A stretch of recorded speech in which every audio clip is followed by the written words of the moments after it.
ಇನ್ನೇನು ಕೆಲವೇ ಕ್ಷಣದಲ್ಲಿ ನ್ಯಾಯಾಲಯದ ಮುಂದೆ ಚಿನ್ನಯ್ಯ ಹಾಜರ್. ಸ್ಫೋಟಕ ಹೇಳಿಕೆ ಸಾಧ್ಯತೆ. ನ್ಯಾಯಾಧೀಶರ ಮುಂದೆ ಇಂದು ಚಿನ್ನಯ್ಯ ಮತ್ತಷ್ಟು ಹೇಳಿಕೆ ಕೊಡೋ ಸಾಧ್ಯತೆ. ಇನ್ನೇನು ಕೆಲವೇ ಕ್ಷಣಗಳಲ್ಲಿ ನ್ಯಾಯಾಲಯದ ಮುಂದೆ ಹೆಣಹೂತ ಪ್ರಕರಣದ ಪ್ರಥಮ ಸಾಕ್ಷಿದಾರ ಚಿನ್ನಯ್ಯ ಬರ್ತಾನೆ. ಈ ಹಿಂದೆ ನೀಡಿದ್ದ ಹೇಳಿಕೆಗೆ ಹೆಚ್ಚುವರಿ ಹೇಳಿಕೆ ಸೇರ್ಪಡೆ ಪ್ರಕ್ರಿಯೆ. ಚಿನ್ನಯ್ಯನನ್ನ ಕೋರ್ಟಿಗೆ ಹಾಜರುಪಡಿಸಲಿರುವ ಎಸ್ಐಟಿ ಅಡಿಷನಲ್ ಸ್ಟೇಟ್ಮೆಂಟ್ ಆಡ್ ಆಗೋ ಸಾಧ್ಯತೆ ಇದೆ. ಚಿನ್ನಯ್ಯನನ್ನ ಶಿವಮೊಗ್ಗ ಜೈಲಿಂದ ಕರೆತರ್ತಾ ಇರುವ ಪೊಲೀಸರು ಬೆಳತಂಗಡಿ ನ್ಯಾಯಾಲಯದ ಬಳಿ ಬಿಗಿ ಭದ್ರತೆಯನ್ನ ಏರ್ಪಡಿಸಲಾಗಿದೆ. ಸೆಪ್ಟೆಂಬರ್ 6ರಿಂದ ನ್ಯಾಯಾಂಗ ಬಂಧನದಲ್ಲಿರುವಂತಹ ಚಿನ್ನಯ್ಯ ಬಂಗ್ಲೆಗುಡ್ಡದಲ್ಲಿ ಬುರುಡೆ ಸಿಕ್ಕ ನಂತರ ಇಡೀ ಪ್ರಕರಣಕ್ಕೆ ಮೆಗಾ ಟ್ವಿಸ್ಟ್ ಒಂದು ಸಿಕ್ಕಿತ್ತು. ಇನ್ನು ಕೆಲವೇ ಕ್ಷಣಗಳಲ್ಲಿ ನ್ಯಾಯಾಲಯದ ಮುಂದೆ ಚಿನ್ನಯ್ಯ ಬರ್ತಾನೆ. ನ್ಯಾಯಾಧೀಶರ ಮುಂದೆ ಇಂದು ಚಿನ್ನಯ್ಯ ಮತ್ತಷ್ಟು ಹೇಳಿಕೆ ಕೊಡೋ ಸಾಧ್ಯತೆ ಇದೆ. 164 ಸ್ಟೇಟ್ಮೆಂಟ್ ಈ ಹಿಂದೆ ಕೊಟ್ಟಿದ್ನಲ್ಲ, ಅದರ ಮುಂದುವರಿದ ಭಾಗವಾಗಿ ಹೇಳಿಕೆ ಕೊಡ್ತಾರೋ ಅಥವಾ ವ್ಯತಿರಿಕ್ತವಾದಂತಹ ಸ್ಟೇಟ್ಮೆಂಟ್ ವ್ಯಕ್ತವಾಗುತ್ತೋ ನಾವು ಕಲ್ಪನೆ ಮಾಡಿಕೊಳ್ಳೋದಕ್ಕೂ ಕೂಡ ಸಾಧ್ಯ ಇಲ್ಲ.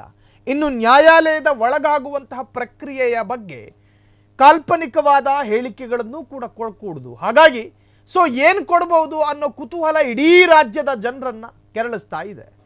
ಚಿನ್ನಯ್ಯ ಇವತ್ತು ಮತ್ತೆ ನ್ಯಾಯಾಧೀಶರ ಮುಂದೆ ಹಾಜರಾಗ್ತಾರೆ. ಈಗಾಗಲೇ ಶಿವಮೊಗ್ಗದ ಕಾರಾಗೃಹಕ್ಕೆ ಕಳುಹಿಸಿಕೊಟ್ಟಿದ್ದಂತಹ ಪೊಲೀಸರು ಅಲ್ಲಿಂದ ಮತ್ತೆ ಕರ್ಕ ಬರುತ್ತಿದ್ದಾರೆ ಬೆಳತಂಗಡಿಗೆ. ನ್ಯಾಯಾಲಯದ ಸುತ್ತಮುತ್ತ ಪೊಲೀಸ್ ಬಂದೋಬಸ್ತ್ ಏರ್ಪಡಿಸಲಾಗಿದೆ.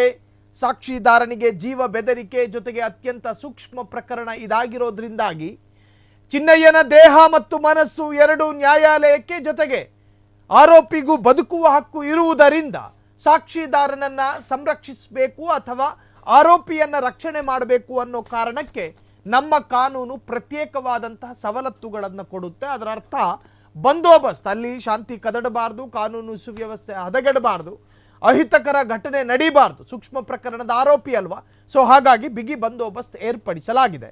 ಈ ಹಿಂದೆಯೂ ಕೂಡ ಸ್ಟೇಟ್ಮೆಂಟ್ ಕೊಟ್ಟಿದ್ದಂತಹ ಚಿನ್ನಯ್ಯ ಹೆಚ್ಚುವರಿ ಹೇಳಿಕೆಯೇ ಸೇರ್ಪಡೆಯಾಗುತ್ತಾ ಕಾದು ನೋಡೋಣ. ಚಿನ್ನಯ್ಯನನ್ನ ನ್ಯಾಯಾಲಯಕ್ಕೆ ಹಾಜರುಪಡಿಸಲಿದ್ದಾರೆ ಎಸ್ಐಟಿ ಅಧಿಕಾರಿಗಳು. ಚಿನ್ನಯ್ಯನನ್ನ ಶಿವಮೊಗ್ಗ ಜೈಲಿಂದ ಕರೆತರ್ತಾ ಇದ್ದಾರೆ ಪೊಲೀಸರು.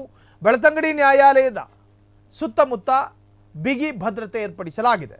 ಸೆಪ್ಟೆಂಬರ್ 6ನೇ ತಾರೀಕು ನ್ಯಾಯಾಂಗ ಬಂಧನದಲ್ಲಿದ್ದಂತಹ ಚಿನ್ನಯ್ಯ ಬಂಗ್ಲೆಗುಡ್ಡದಲ್ಲಿ ಬುರುಡೆ ಸಿಕ್ಕ ನಂತರ ಇಡೀ ಪ್ರಕರಣಕ್ಕಿದು ಮೆಗಾ ಟ್ವಿಸ್ಟು. ಇವತ್ತು ಚಿನ್ನಯ್ಯ ಕೊಡುವಂತಹ ಹೇಳಿಕೆಯ ಪ್ರತಿ ಸಾಲು ಪ್ರತಿ ಅಕ್ಷರಗಳ ಮೇಲೆ ಇಡೀ ಜನಸ್ಥೋಮದ ಚಿತ್ತ ನೆಟ್ಟಿರುವಂತಹದ್ದು.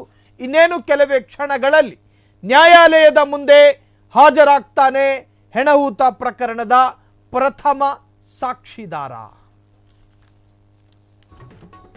ಕ್ಷಣ ಕ್ಷಣದ ಸುದ್ದಿಗಳಿಗಾಗಿ ಫ್ರೀಡಂ ಟಿವಿ ಸಬ್ಸ್ಕ್ರೈಬ್ ಮಾಡಿ, ಲೈಕ್ ಮಾಡಿ ಹಾಗೂ ಫಾಲೋ ಮಾಡಿ. ಹೊಸ ಸುದ್ದಿಗಳ ನೋಟಿಫಿಕೇಶನ್ಗಾಗಿ ಬೆಲ್ ಐಕಾನ್ ಮೇಲೆ ಕ್ಲಿಕ್ ಮಾಡಿ.